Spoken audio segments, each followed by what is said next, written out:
Bonjour tout le monde, bienvenue à ce podcast La Revue de la Haute République. Aujourd'hui, encore une fois, ça va être un petit podcast parce qu'on l'a fait sur la nouvelle littéraire Première Mission. Et une fois de plus, j'ai la chance de faire ça avec mes deux collaborateurs, Marc et Jean. En forme, les boys? Oui, Jean, il y a même un petit côté breakdance. Ah, super, super. Mais c'est toujours un plaisir de vous rejoindre, les gars, pour cette revue de la Haute République. C'est un plaisir, c'est un plaisir. Ouais, comme si on ne s'était pas vu depuis longtemps. Ouais. Ça fait longtemps, en effet, qu'on ne s'est pas vu.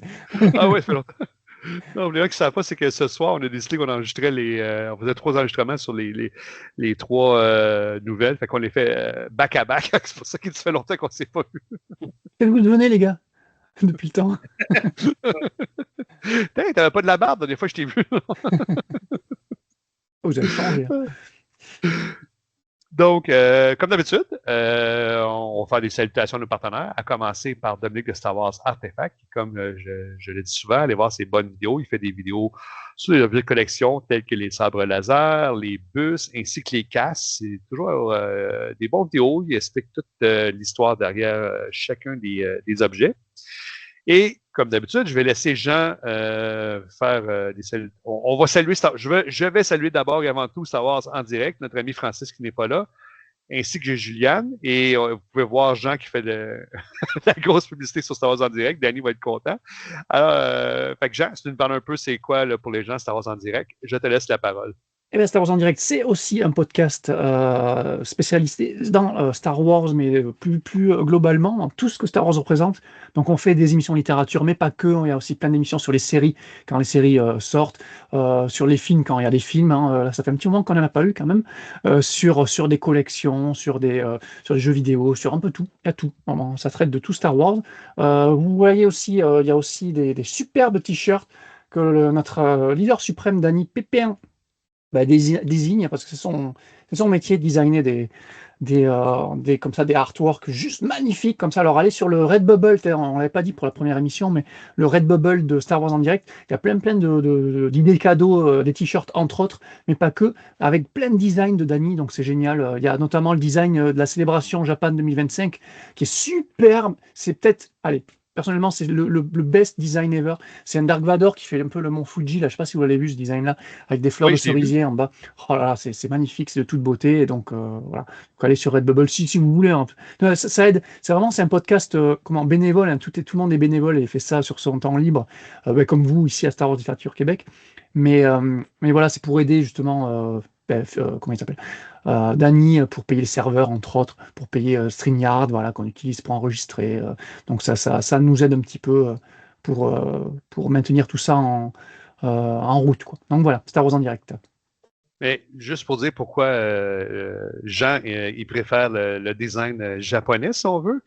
Il faut dire que Jean a un petit faible pour les Japonais. D'ailleurs, il a même marié une Japonaise. Donc, c'est Ah oui, ça voilà. qu'il a une préférence pour. C'est pas vraiment que pour ça, tu vois, c'était un petit peu le destin qui nous a mis, voilà. Mais oui, bon, c'est un pays que j'ai appris à découvrir par le passé. Et puis, comme Claude, on a fait du judo aussi très longtemps. Mais là, bon, c'est pas une émission sur ça. Mais ouais, non, c'est un pays très intéressant. Et puis avec Vivian qui sortit récemment et tout, c'est trop bien. Bref, voilà. Et voilà, c'était donc allez voir aussi les vidéos de Star Wars en direct.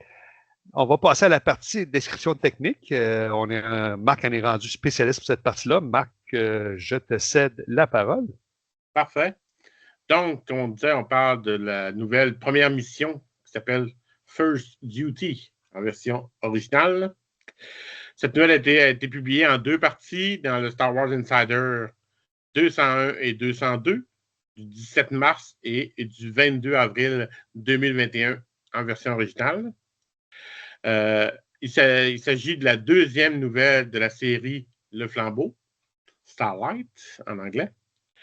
Et en France, elle a été publiée en exclusivité lors de la convention Génération Star Wars et Science-Fiction à QC, qu'on entend parler souvent Star Wars en direct parce que vous êtes souvent sur place. C'est vrai, il y a la team française. Ouais, la team française est tout le temps là-bas, ouais, effectivement. Ouais. Exactement, l'équipe française. Donc, du 30 avril et 1er mai 2021. Mais elle a été aussi publiée dans le magazine Star Wars, la revue numéro 2, donc du 28 avril 2023. Les personnes responsables de cette magnifique nouvelle, l'auteur est Kevin Scott. Kevin Scott est un des 5 auteurs responsables de toute la création de l'univers de la Haute République. Il a travaillé sur plusieurs BD du Star Wars, dont Star Wars Aventure, le one-shot sur Yoda et plusieurs de la Haute République. Puis il a aussi écrit des romans jeunesse comme les Adventures in Wild Space et Doku Jedi Lost. Ah ouais, top. Hein. Ça, en plus, c'est un audiodrama, Marc. Exactement, qui est excellent. Excellent. Oui. La traductrice, c'est Lucille Gallio. Lucille, c'est une amie de l'émission. Elle écrit quelques fois sur notre site. C'est une traductrice et une autrice française. Puis depuis 2018, c'est elle qui est à la tête de la maison Pocket Jeunesse et aussi Lizzie. Donc, tout ce qu'on lit en français, beaucoup de choses passent par elle. Et au niveau de l'illustration de la couverture, c'est Louis de Martigny, que l'on voit surtout dans l'univers Star Trek. C'est sa spécialité habituellement. Donc, mais il fait plusieurs couvertures de la Haute République. Donc, on peut être fan des... On peut être fan des deux univers. Exact, ça peut arriver. C'est payant. Ouais, vu comme ça. Tu voulais-tu rebondir sur ce que Marc a dit, Jean? Oh non, Kevin Scott, si on commence à énumérer tout ce qu'il a fait, Kevin Scott, ben non, mais pour dire que... Ouais. Non, c'est juste, dans Star Wars en direct, nous, avec Francis, on aime bien dire qu'à chaque fois que quelque chose sort de lui, c'est rarement mauvais, c'est au minimum, c'est bien, jusqu'à excellent. Et c'est quelqu'un qui a commencé dans le jeunesse et qui a quand même pas mal évolué parce qu'il a touché à tout depuis. Donc, il a fait donc du jeunesse, mais aussi du young adulte, de l'adulte, de l'audiodrama, des nouvelles, des romans, différentes sortes de romans, différentes sortes de comics. Donc vraiment, il y a que le manga qu'il n'a pas fait. Il a même écrit des scénarios pour la série les petits Young Jedi Adventures, je sais pas comment tu l'as en français, la série d'anime. Voilà. Donc il a fait 3 épisodes, donc il a vraiment tout fait quasiment, Kevin Scott. Hey, juste parce que tu ouvres la porte, parce que j'avais des questions par rapport à ça sur la série animée Young Jedi, je me souviens plus là. Ça, je sais que ça se situe à l'époque de la Haute République. Ah, va falloir faire une émission. Oui, mais ça se situe où, là, la Haute République? Phase 1, phase 2, phase 3? Alors, est-ce que vous les avez vus ou pas? Non, je ne les ai pas vus. Marc, je ne sais pas si... En partie. Si tu te rappelles, Marc, ou si tu les as vus, il y a quelques épisodes où il y a des personnages des romans qui interviennent. Mais c'est 2-3 épisodes, et je crois que les 3 épisodes, c'est les 3 que Kevin Scott a participé pour justement lier l'histoire. Donc ça se passe, je dirais, dans la phase 1 de la Haute République. Quand on parle en tout cas des premières saisons, hein, parce que là, il y a une 3e saison qui est prévue début 2026, si je ne dis pas de bêtises. Mais les 2 premières saisons, je crois que c'était que de la phase 1. Et il n'y a quasiment aucun lien avec les romans, hormis ces 3 épisodes-là. Et encore, c'est des liens ultra faibles, vu que c'est juste des caméos de personnages. C'est vraiment très, très jeune. C'est vraiment très, très jeune. Allez, tiens, je spoil un épisode, c'est pas grave. C'est juste, tu sais, le personnage de Bell Zettifar. Bell Zettifar, il a tout le temps son chien chien Ember. Et bien voilà, il y a un épisode où les petits Jedi doivent rechercher la chienne Ember. Tu vois, c'est le genre d'épisode qui est assez très sympa pour les petits, mais ça apporte rien au grand canevas de notre République, quoi. Mais c'est cool de les voir là. En pour 3D, les 6-9 ans, 6-10 ans, c'est vraiment...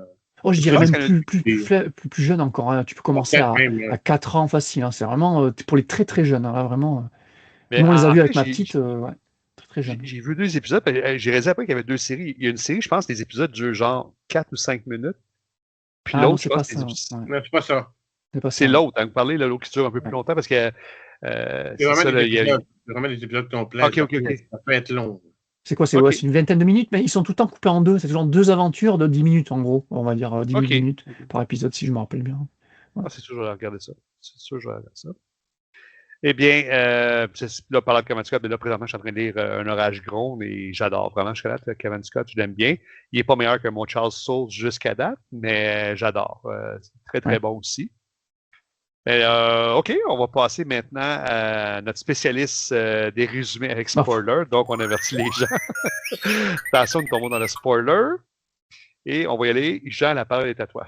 ok, ben on suit cette fois les aventures de Velko Jaen, qui est une Soikan qui est une race inédite hein, créée par Kevin Scott. Voilà, la Soikan, donc avec une espèce de peau un petit peu mauve, bleu, magenta, je sais pas comment qualifier là. Si tu veux, je peux la montrer avant que tu montes dans le. Voilà, Je vais montrer l'image aux gens, juste avant que tu partes voilà. le résumé. Personnage inédit, encore une fois, que Kevin Scott a créé pour cette nouvelle-là. OK. Ça donne ça. On voit C'est sur elle la. ici, là. Voilà. Les cheveux blancs, voilà, blanc argenté, là, un petit peu. Avoir une Ouais. peau, une espèce petite peau bleutée violette, là, ouais, voilà. Avec Bref, la chef de la sécurité Ouais, c'est ici. ça. voilà. C'est bien. Êtes-vous capable de dire son Tarfin. nom? Moi, non. Chef Tarfin. Oui, c'est ça. Voilà, Tarfin. c'est ça. Qu'elle rencontrera bientôt. En tout cas, voilà, c'est donc Velko, la Solkan, qui elle arrive, elle débarque sur le flambeau stellaire hein, pour y commencer son nouveau travail en tant qu'administratrice pardon, auprès du chef des opérations, le contrôleur Rodorkin. Elle va de suite rencontrer une infirmière du nom de Okana qui va l'amener dans le centre médical de la station où se trouve le contrôleur Rodorkin. Velko va y constater les dégâts infligés par la grande catastrophe. Ah oui, parce qu'on ne l'a pas dit, mais ce roman se passe après donc le premier roman de Charles Soule. Donc la grande catastrophe a eu lieu et donc là, il y a énormément de blessés liés à la grande catastrophe qui ont été envoyés sur le flambeau pour être soignés. Donc là, Velko réalise l'ampleur de la crise à laquelle ils vont devoir faire face, quoi. Donc Velko va ensuite rencontrer le contrôleur Rodorkin, qui est un peu le chef des opérations, alors côté République. Et Velko va aussi rencontrer le maître Jedi Stella Maru, qui lui est le chef des opérations, mais plus du côté Ordre Jedi. Et voilà, on a ces deux chefs des opérations qui semblent être relativement en désaccord sur la gestion de la station, sur la gestion pardon, de la station. Et leur tension souligne les défis avec la coopération entre la République et l'Ordre Jedi dans ce contexte de crise, quoi. Donc ça, c'est intéressant. Et bien soudain, il y a un patient qui va attaquer le personnel médical. Donc Velko va intervenir rapidement pour calmer la situation, calmer la patiente et tout. Mais voilà, la tension remonte quand un ambassadeur de la planète Rion, un dénommé Cyril, est retrouvé blessé par un tir de blaster. Une enquête commence et Velko va vite découvrir que la tentative d'assassinat de l'ambassadeur Cyril a été mise en scène par lui-même en fait. En fait, il a tenté de faire accuser des membres des Assariens. Alors, les Assariens, c'est une race, une espèce rivale des Scambo, hein, qui est l'espèce de Cyril. Et donc, lui, il a Oui. voulu faire porter le blâme à l'espèce rivale, on va dire. Et heureusement, Velko a fait éclater la vérité et a trouvé voilà, le dénouement de cette enquête-là, a montré que c'était bien Cyril qui s'était fait, qui s'était auto-attaqué, en gros, quoi. Velko, qui a donc prouvé ses compétences implacables dans une situation de crise comme celle-ci, et quand Kin vient la voir pour lui faire continuer son petit tour de la station, un appel de détresse provenant du système Kazlin arrive, et tout le gang rush pour aller résoudre ce problème dans le système Kazlin. Voilà. Un gros merci pour ce résumé avec spoiler, dont Jean, je pense qu'il y a un doctorat là-dedans. Ah non, je me trouve extrêmement nul pour parler. Ah Pour non, faire le non, je te résumé, le dis. écrire, il faudrait le faire lire par quelqu'un d'autre qui est plus Ah éloquent. non, je te le dis, Jean, tu te sous-estimes. Je trouve que tu fais très bien ça. Un gros merci. Donc, une fois de plus, on va pouvoir commencer, Marc, avec le tour de table analyse et critique. Marc, la parole est à toi. Oui. Moi, cette nouvelle-là, je l'ai bien aimée. Très aimée, même. Entre autres parce qu'il y a beaucoup de personnages. Tu sais, dans une histoire de 12-13 pages, tu as vraiment beaucoup de personnages, des peuples différents, l'ambassadrice, là, tous les personnages de sécurité, ceci. Tu sais, en 12 pages, on a réussi à comprendre les caractères de chacun, Oui. quasiment les problèmes de gestion entre King et Maru, qui était le tempérament du chef de sécurité. On réussit à tout comprendre ça en quelques interactions entre les personnages. ça qu'au niveau personnalité des personnages, là, c'est vraiment très bien écrit. Parce que, tu sais, même aussi qu'avec le Cyril, dans le fond, ce peuple-là, ben, tu sais, on voit toute l'animosité avec l'autre peuple. Tu sais, c'est vraiment très bien écrit là-dessus. Et au début, comme t'expliquais, Jean, tu sais, on comprend vite que la catastrophe a causé énormément de dommages parce que quand il explique le nombre d'unités médicales qu'il y a, que tous les peuples, je ne me rappelle plus combien de peuples différents il y avait dans la station à ce moment-là, mais tu vois, il y a du blessé, il y a du monde d'après de toutes les planètes. Puis tu peux comprendre la difficulté de gestion de tout ça. Il y en a quoi ils sont embarqués, là. Parce que tu le sais à ce moment-là que ça fait pas longtemps que la station est ouverte, dans les faits, là. Donc là, ils sont un peu désemparés, puis tu comprends très bien qu'ils ne sont pas encore à 100% dans la mécanique n'est pas toute rodée, là. C'est ça. Oui. Ils apprennent, là, c'est ça. Comment gérer des peuples différents, comment contrôler ceux qui sont antagonistes. Non, moi, je trouve qu'il y a beaucoup d'informations dans si peu de pages. Donc, oui, c'est vrai. Il faut savoir comment écrire. C'est très bien écrit. Oui, vraiment. Puis comme tu dis, Marc, c'est vrai. Tu sais, le flambeau solaire, je pense qu'il vient à peine d'ouvrir. Puis déjà, bang, ils sont pitchés lancés dans l'eau bouillante. Comme tu dis, le traité avec différents aliens. Là, tu as une arrivée massive de patients aussi. Toi, puis moi, toi, tu travailles présentement dans un hôpital. Moi, je travaille dans un hôpital. Puis je sais que c'est pas évident. Ils n'ont pas beaucoup de temps pour s'ajuster. C'est comme s'ils seraient mis dans une situation que ça aurait pris 1 an d'expérience sous le flambeau solaire pour pouvoir bien gérer ça. Puis non, c'est genre premier jour, let's go, on y va toute la sauce. L'infirmière comment elle s'appelle? J'ai oublié son nom, Okasa, qui lui dit ça fait 3 jours que je suis là, mais j'ai l'impression que ça fait 3 semaines. Tu vois. Oui, c'est vrai. tellement un cours de partout. Hein. Mais pour poursuivre, Jean, si tu voulais parler de la nouvelle. Oui, écoute, je vais encore une fois, comme pour la première nouvelle, rejoindre ce que disait Marc. Extrêmement bien écrit en même temps. Cavan Scott, j'en attendais pas moins de son écriture et de son style, que j'apprécie énormément également. Donc là, pareil, une dizaine de pages, il arrive à te me résumer tous des personnages en pagaille, des psychologies différentes, notamment Velko, c'est un personnage, encore une fois, très intéressant, avec un background aussi intéressant. Il arrive quand même à développer son background. Là, il nous parle d'une espèce de guerre civile sur la planète Soika, Oui. que le fait qu'elle a pris parti, que ses parents étaient comme Roméo et Juliette, qui faisaient partie de 2 factions de Soikans différentes. C'est hallucinant. C'est une partie du passé de ce personnage que tu as envie de découvrir, quoi. Vraiment, j'ai envie d'une mini-série, comme tu disais pour la nouvelle précédente, sur Velko, sur sa planète, lors de la guerre civile avec ses parents. Enfin bref. C'est une couple de phrases, hein? C'est 2 phrases, peut-être 2, 3 phrases. Oui. C'est ça. C'est dans un univers. Là. C'est exactement de ce qu'elle vient. Exactement. Et Velko, encore une fois, c'est un petit peu comme le couple de personnages qu'on avait vu pour Josh et Pika dans la première nouvelle.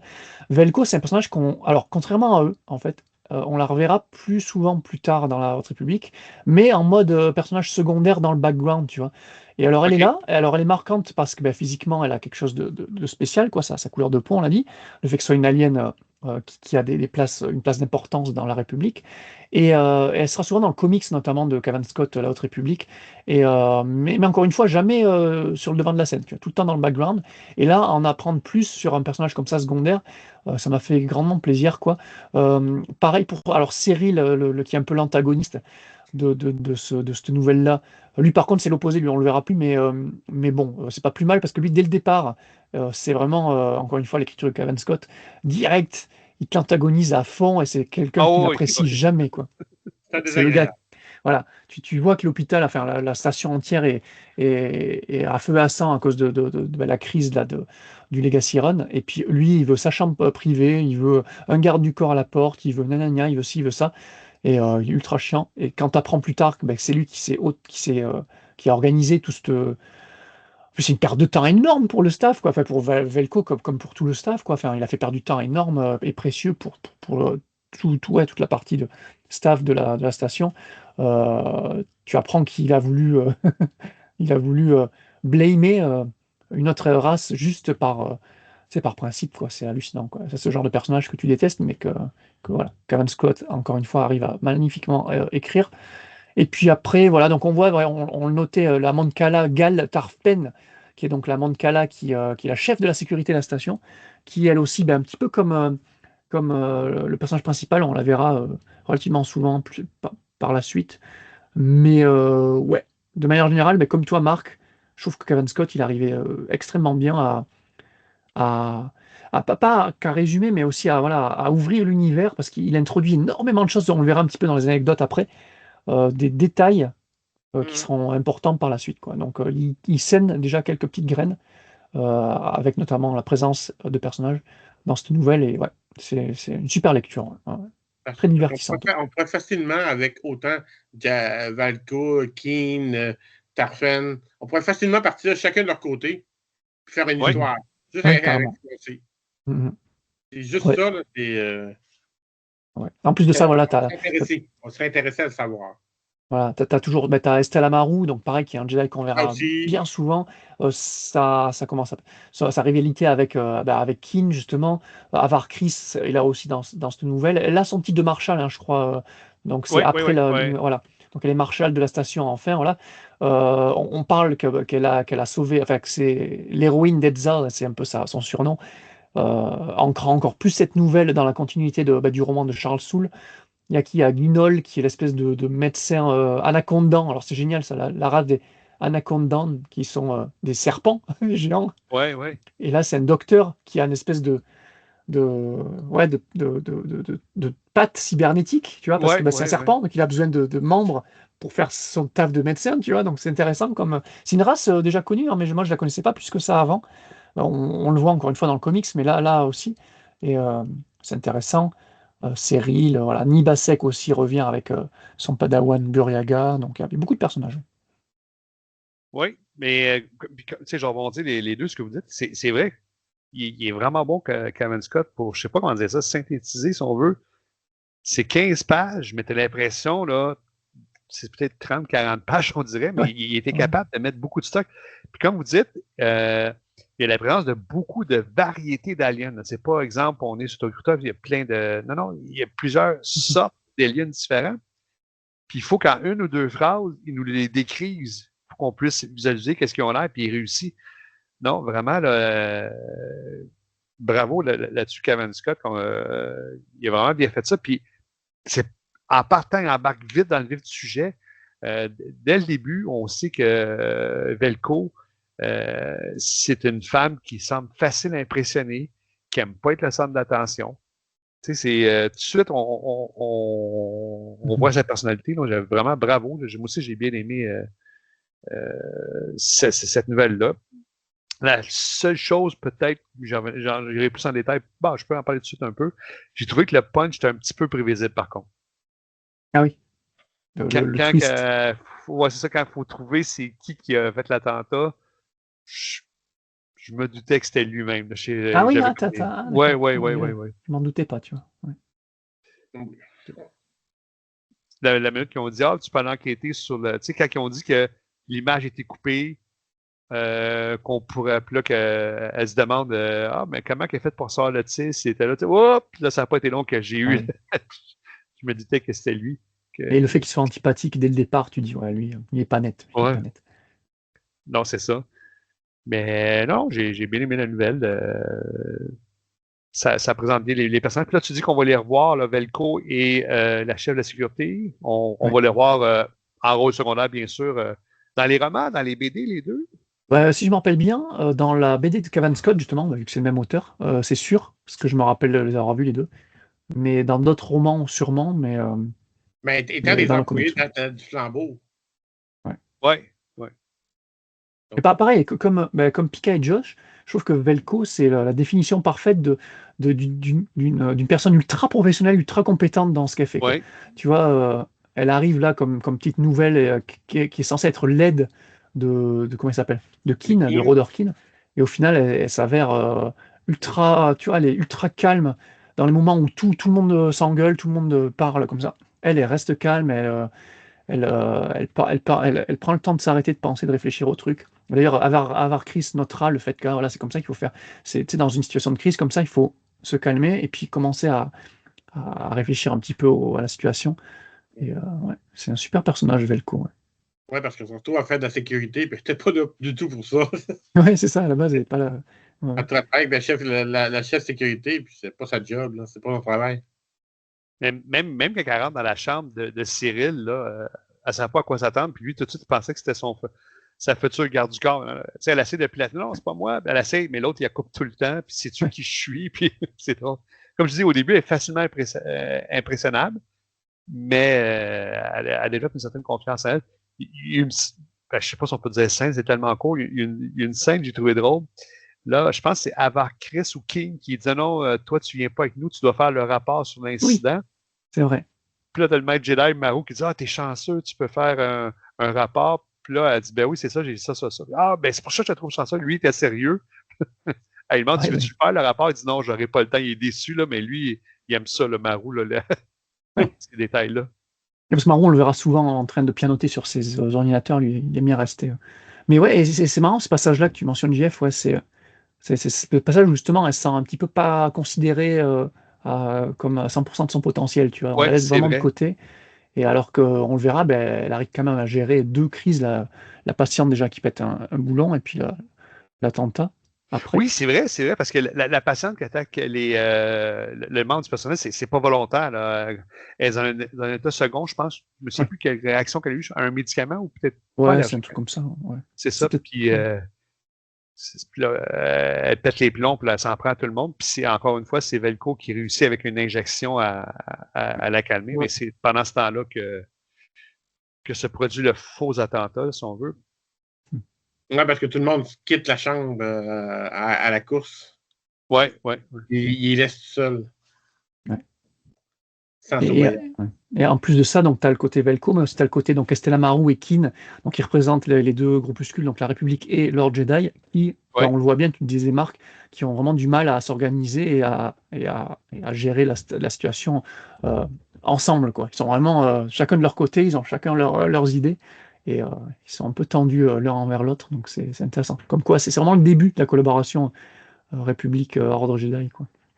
Si encore une fois, 2 groupuscules séparés, quoi. Ils sont vraiment pas, comme dans la prélogie, vraiment quasiment une même entité. Là, c'est vraiment deux groupes séparés. C'est exactement ce que j'allais dire. C'est qu'il montre bien cette différence-là, que c'est pas dans le même dans le même état d'esprit que dans la prélogie, là, qu'effectivement, ils travaillent pratiquement main dans la main. Là, ils ont vraiment chacun, oui, on est ensemble, mais on a une façon de faire. On ne travaille pas pour toi, on travaille avec toi, ce qui est totalement différent.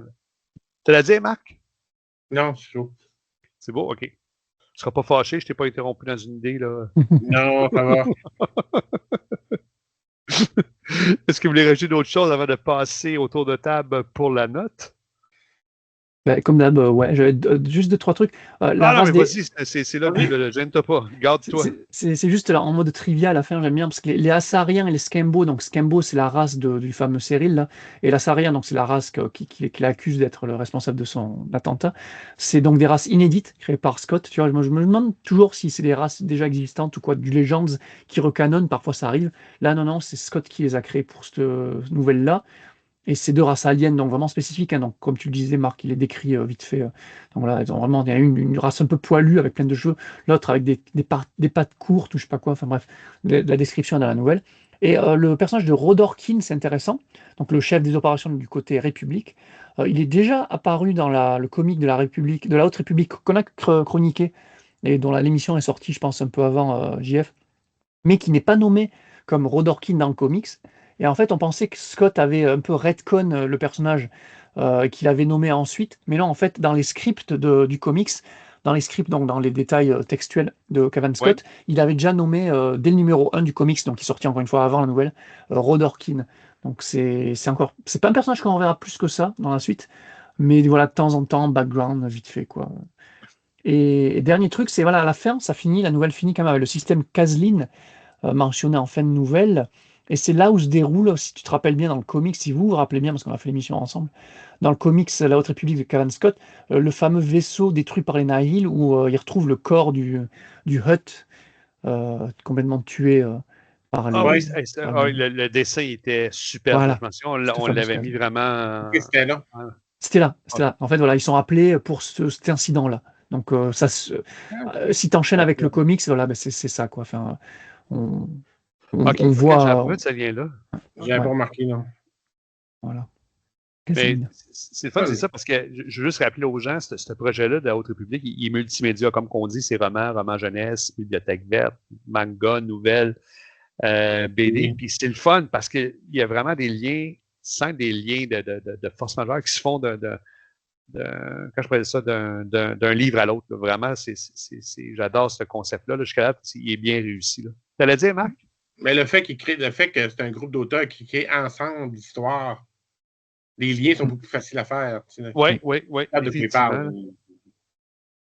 Ils font par exprès pour tout lier ensemble. Oui, c'est bien fait. Tu vois qu'ils se sont parlé puis qu'ils ne partent pas chacun avec leur petite idée dans le coin. Là. Oui, c'est différent, mais tu vois qu'il y a un lien central là, qui les unit et qu'ils respectent ça. C'est très bien pour ça. T'avais-tu d'autres petits trucs que tu voulais rajouter, Jean? Non, c'est bon, c'est fini. Okay. C'est bon, toutes les notes ont été... C'est tout le temps intéressant. Pour ça, je te limite pas. Fait que, on va y aller pour le tour de table pour la note sur 10. Comme nous partir ensemble, j'avais commencé avec Marc, je vais laisser Jean donner la note pour première mission. Oups, il était pas prêt à ça. je voulais savoir ce que Marc avait pensé pour essayer de me coller. Non, mais je sais pas. C'est pareil, comme la première, j'ai passé un très très bon moment, donc je mettrais la même note que la première. C'est vraiment le niveau de kiff a été équivalent, le niveau de lecture, d'appréciation de la lecture, donc ouais, un petit 8 sur 10. Ouais, c'était bien. Tu vois, Marc? Moi, malgré que j'avais beaucoup aimé la première nouvelle, j'ai apprécié davantage celle-là. Donc, à cause de tous les personnages, tout ce que j'ai dit tantôt. Donc, moi, je donne un 9. Oh! Ouais, moi, j'ai vraiment beaucoup aimé cette lecture. Ben, moi, au début, j'y allais avec un 7.5 parce que j'avais trouvé que le punch était prévisible.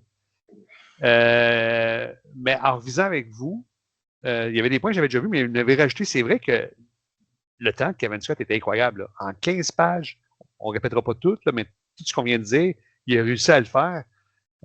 Non, je pense que ce serait malhonnête de ma part de donner un 7.5, ne serait-ce que pour ce qu'il a réussi à synthétiser en 15 pages. Puis pas bâclé, là, bien fait. Là, j'y vais, moi aussi, avec un 8 sur 10. Donc, encore une fois, très bonne nouvelle qui vient bien complémenter l'histoire de la Haute République. Là, j'ai bien aimé, j'ai passé un bon moment. Ouais.